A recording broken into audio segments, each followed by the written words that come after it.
Ya.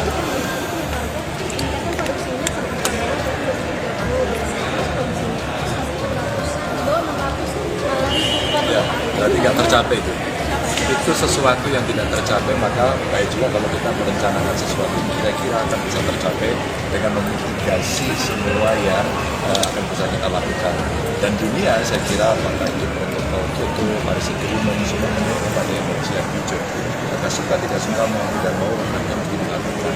Maka kalau kemudian kita akan meningkatkan itu, pertanyaannya kita belum akan mencapai segitu.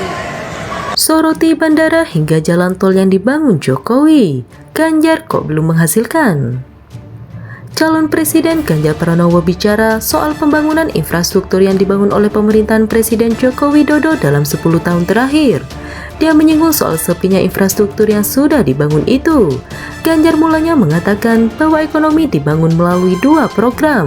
Hal ini diantaranya infrastruktur dan industri. Kalau kita lihat infrastruktur Bapak atau Ibu, saya kira 10 tahun Pak Jokowi sudah lakukan itu.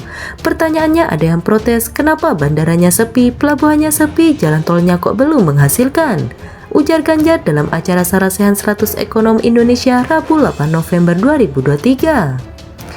Menurut Ganjar, dari sepinya infrastruktur yang sudah dibangun, utilisasi atau pemanfaatan dari infrastruktur yang sudah ada harus digenjot.